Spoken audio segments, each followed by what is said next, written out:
और परमात्मा बंदी छोड़ बताते हैं कि यदि तूने मालिक याद नहीं किया, सिर पे सींग दिए मन बोरे और एक धूम तो मच्छर उड़ा। अब वो धूम है ना तेरी, वो तो तेरा कूलर और वो ही तेरा पंखा और वह मच्छरदानी। और एक आधे कर्महीन की वह धूम भी कट जाती है, कीड़े पड़ जाए उसमें, वह काटनी पड़े, वह रह जाती है फिर 8-9 इंच की। और फिर उसने ऐसे करता बैठा बैठा, वो सुविधा भी छीन कर्महीन प्राणी की कि थोड़ी बहुत लंबी धूम होती तो मच्छर उठा लेता थोड़े बहुत। अब कर्महीन के वह धूम भी कट गई। तो जितने पाप करेंगे हम, उसी की एवरेज में, उसी की रेशो में, प्रत्येक योनि में उतना ही कष्ट। पहले तो गधा और ऊपर तो अंधा, तो कितने पाप किए होंगे उस प्राणी ने। फिर बैल और धूम कट गई, वो मच्छर भी ना हटा सकता, माखी भी ना उड़ा सकता, थोड़ी बहुत कुछ सहयोग था वो भी खत्म हुआ। तो पुण्यात्माओं, इनको घनी गहराई से सोचो और फिर भगवान और गुरु जी की तुलना करो कि हम कितना बाईपास चल रहे हैं। फिर क्या बताते हैं, कंध जुआ जोते कुआ, कंधों का भुस खावे। ओहो,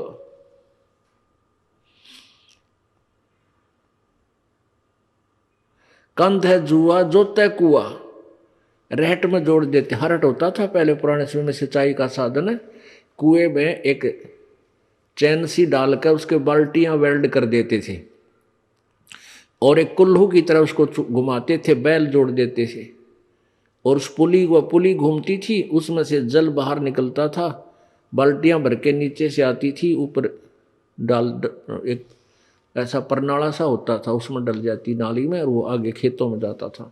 तो बैल को सुबह जोड़ देते, शाम तक वो उसका लठ मारते, अपने आप चलता रहता सिंचाई करने के लिए।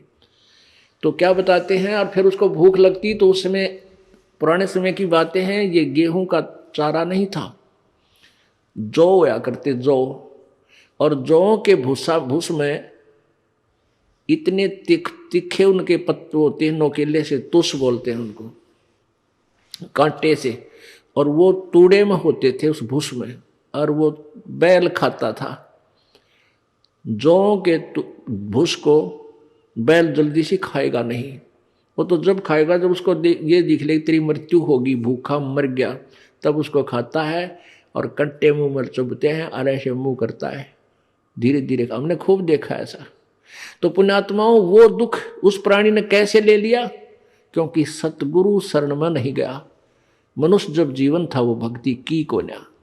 तो ये सारी बातें याद आपको दिला करके आपके हृदय में परमात्मा की भक्ति प्रवेश करने योग्य बनाया जा रहा, ताकि आप दृढ़ता से, और डर के भय बिन भक्ति नहीं होती, और भय ज्ञान से होता है। जैसे बच्चे को ज्ञान हुआ सर्प का, तो फिर वो डरने लगा, उससे जान बचा ली। ऐसे ही हम आपको ज्ञान करा रहे हैं, आपको ज्ञान हो जाएगा तो आप इन पापों से उल्टे हटोगे और आपका जान बचेगी। जान बचेगी मतलब आपका मोक्ष हो जाएगा, 84 लाख योनियों के कष्ट से आप बच जाओगे।